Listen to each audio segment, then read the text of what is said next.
ನಮಸ್ತೆ ಮಕ್ಕಳೇ ಅಂತ ನಾನು ನಿಮ್ಮ ರೇಖಾ ಕನ್ನಡತಿ. ಮಕ್ಕಳೇ, ಒಬ್ಬ ರಾಜನ ಕತೆ ಹೇಳ್ತೀನಿ ಕೇಳಿ. ಒಂದು ರಾಜ್ಯದಲ್ಲಿ ಒಬ್ಬ ರಾಜ ಇರ್ತಾನೆ. ಅವನು ತುಂಬ ದಡ್ಡ. ಅವನಿಗೆ ಏನೂ ಗೊತ್ತಿರೋದಿಲ್ಲ, ಹೇಗೆ ರಾಜಭಾರ ಮಾಡಬೇಕು ಅನ್ನೋದು ಗೊತ್ತಿದ್ದಿಲ್ಲ. ಒಂಥರ ಮೂರ್ಖ.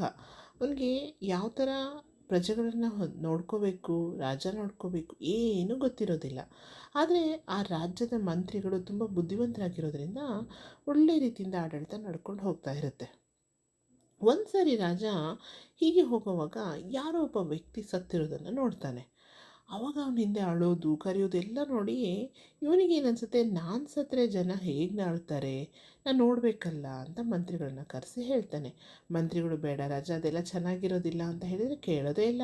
ಇಲ್ಲ, ನಾನು ಸತ್ತರೆ ಜನ ಹೇಗೆ ಆಳ್ತಾರೆ ನಾನು ನೋಡಬೇಕಲ್ಲ. ಅಯ್ಯೋ ಏನಪ್ಪ ಮಾಡೋದು ಅಂತ ಹೇಳಿ ಆ ಮಂತ್ರಿಗಳಿಗೆಲ್ಲ ತಲೆನೋವು ಬಂದು ಹೋಗುತ್ತೆ. ಸರಿ ಆಯಿತು, ನೀವು ಏರ್ಪಾಡು ಮಾಡಿ ಅಂತ ಹೇಳಿಬಿಡ್ತಾನೆ. ತುಂಬ ಗದರ್ಸ್ಕೊಂಡ್ಬಿಡ್ತಾನೆ. ಸರಿ ಆಯಿತು, ಏನು ಮಾಡಬೇಕು, ರಾಜಾಜ್ಞೆ ಅಲ್ವಾ. ಎಲ್ಲರೂ ಈಗ ರಾಜ ಸತ್ತಿರಬೇಕು. ಆ ಥರ ಒಂದು ಬಿಳಿ ಬಟ್ಟೆ ಸುತ್ತಿ ಒಂದು ಹೆಣನ ರೆಡಿ ಮಾಡಿ, ಅಂದರೆ ನಿಜವಾದದ್ದಲ್ಲ, ಸುಮ್ಮನೆ ಒಂದು ಬಟ್ಟೆ ಕಟ್ಟಿ ಎಲ್ಲ ದಿಂಬಿಟ್ಟು ಆ ಥರ ಎಲ್ಲ ರೆಡಿ ಮಾಡ್ತಾರೆ. ಮಾಡಿ ಊರಲ್ಲೆಲ್ಲ ಡೊಂಗರ ರಾಜ ಸತ್ತು ಹೋಗಿದ್ದಾನೆ ಅಂತ. ಹಾಗೆಯೇ ಯಾರು ತುಂಬ ಚೆನ್ನಾಗಿ ಅಳ್ತಿರೋ ಅವ್ರಿಗೆ ಬಹುಮಾನ. ನೋಡಿ, ಎರಡು ರೀತಿಯಿಂದ. ಆವಾಗ ರಾಜ ಹಂಗೆ ಅದ್ರ ಹಿಂದೆ ಹೋಗಬಾರ್ದಲ್ಲ, ಹೆಣದ ಹಿಂದೆ ಹೋಗಬೇಕು. ಬಟ್ ಅವನು ರಾಜ ಹೋಗ್ತಾ ಇದ್ದಾನೆ ಅನ್ನೋ ಜನರಿಗೆ ಗೊತ್ತಾಗಬಾರ್ದು. ಆವಾಗ ರಾಜ ಮಾರು ವೇಷದಲ್ಲಿ ಆ ಹೆಣದಿಂದ, ಅಂದರೆ ರಾಜ ಸತ್ತೋಗಿದ್ದಾನಲ್ಲ ಆ ಹೆಣದಿಂದ ಹೋಗಬೇಕು. ಎಲ್ಲ ಜನ ಎಲ್ಲ ಬರ್ತಾರೆ.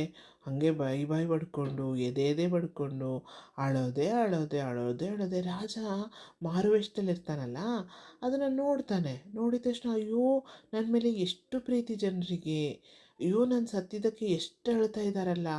ಅವನಿಗೆ ಆ ಥರ ತುಂಬ ಫೀಲ್ ಆಗುತ್ತೆ. ಅಯ್ಯೋ ಎಂಥ ಕೆಟ್ಟ ಇದು ನಂದು, ನೋಡು ಜನ ಎಲ್ಲ ಎಷ್ಟು ನನ್ನ ಮೇಲೆ ಪ್ರೀತಿ ಇಟ್ಕೊಂಡಿದ್ದಾರೆ. ನಾನು ಎಷ್ಟು ಜನರಿಗೆ ಮೋಸ ಮಾಡಿಬಿಟ್ಟೆ, ನಾನು ಸರಿಯಾಗಿ ನೋಡ್ಕೊಳ್ಳೇ ಇಲ್ಲ. ಈ ಥರ ಎಲ್ಲ ಅವನಿಗೆ ಏನೇನೋ ಯೋಚನೆಗಳು ಬರ್ತಾ ಇರುತ್ತೆ. ಹಾಗೆಯೇ ಹೋಗ್ತಾನೆ ಎಲ್ಲ. ಮತ್ತು ಆ ರಾಜನಿಂದೆ ಪಾಪ ಮಂತ್ರಿಗಳು ಕೆಲವು ಸೈನಿಕರನ್ನು ಬಿಟ್ಟಿರ್ತಾರೆ ಗೊತ್ತಿಲ್ಲದಂಗೆ.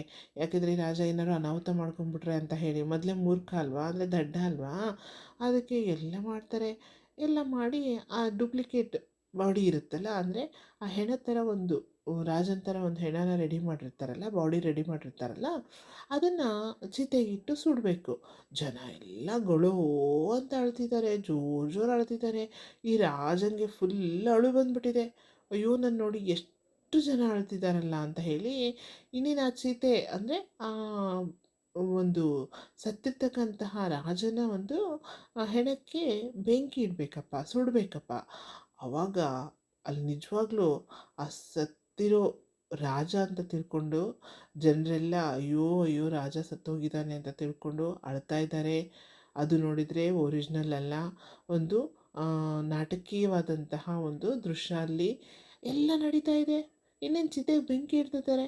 ಈ ಮಾರುವೇಷದಲ್ಲಿ ಇರ್ತಾನಲ್ಲ ಮಕ್ಕಳೇ ರಾಜ, ಅಯ್ಯೋ ನಾನೇನು ಬದುಕಿದ್ದು ವೇಸ್ಟು ಅಂತ ಹೇಳಿ ಬಡ ಬಡ ಈಗಿರೋ ಆ ಬೆಂಕಿಗೆ ಹಾರಿಬಿಡ್ತಾನೆ.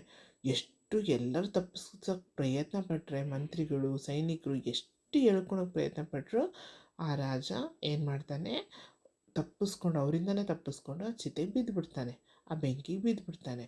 ನೋಡಿ, ಅನಾವಶ್ಯಕವಾಗಿ ತನ್ನ ಜೀವನ ಕಳ್ಕೊತಾನೆ. ನೋಡಿ, ಇದು ಮೂರ್ಖ ರಾಜ ಅಂತ ಹೇಳಿದೆ ಇನ್ನೇನು ಹೇಳ್ತಾರೆ ಅಲ್ವಾ ಮಕ್ಕಳೇ. ಯಾರಾದರೂ ತಾನು ಸತ್ತಾಗ ಹೇಗಿರ್ತಾರೆ ಜನ, ಇದೆಲ್ಲ ನೋಡೋಕ್ಕೋಗಿ ಕೊನೆಗೆ ಹುಚ್ಚಂತರ ತನ್ನ ಜೀವನನೇ ತಾನು ಕಳ್ಕೊಂಡ. ಅಂದರೆ ಮಕ್ಕಳೇ, ಇಂಥ ಮೂರ್ಖರು ಇರ್ತಾರ ಅಂತ ನಮ್ಗೆ ಅನಿಸ್ದೇ ಇರೋದಿಲ್ಲ. ಯಾಕೆಂದರೆ ಹಿಂದೆ ಈ ಥರದ ರಾಜ ಇದ್ದು ಆ ರಾಜನ ಆಡಳಿತದಲ್ಲಿ ಪ್ರಜೆಗಳು ಹೆಂಗಿರ್ಬೋದು ಅಂತ ನೀವೇ ಯೋಚನೆ ಮಾಡಿ ಮಕ್ಕಳೇ. ಕೊನೆಗೆ ಆ ರಾಜ ಸತ್ತು ಹೋಗ್ತಾನೆ, ಮಂತ್ರಿನೇ ರಾಜ ಆಗ್ತಾನೆ. ಇಡೀ ತಮ್ಮ ಸಾಮ್ರಾಜ್ಯವನ್ನು ತುಂಬ ಚೆನ್ನಾಗಿ ನೋಡ್ಕೋತಾರೆ. ಆಗ ಗೊತ್ತಾಗುತ್ತೆ ನಮ್ಮ ರಾಜ ಎಂಥ ಮೂರ್ಖ ಇದ್ದ, ಎಂಥ ಮೂರ್ಖ ರಾಜನ ಆಡಳಿತದಲ್ಲಿ ನಾವೆಲ್ಲ ಇದ್ವಿ. ಈ ಮಂತ್ರಿಯಿಂದ ನಾವೆಲ್ಲ ಒಳ್ಳೆ ರೀತಿಯಿಂದ ಜೀವನ ಮಾಡೋದಕ್ಕೆ ಕಾರಣ ಆಯಿತು ಅಂತ ಪ್ರಜೆಗಳು ಕೂಡ ಖುಷಿ ಪಡ್ತಾರೆ ಮಕ್ಕಳೇ. ಹೀಗೆ ಇದು ಒಂದು ಮೂರ್ಖ ರಾಜನ ಕತೆ. ನಿಮಗೆಲ್ಲ ಕತೆ ಇಷ್ಟ ಆಯ್ತಲ್ವಾ? ಓಕೆ ಮಕ್ಕಳೇ, ಮತ್ತೊಂದು ಕಥೆಯೊಂದಿಗೆ ಸಿಗೋಣ. ಬಾಯ್.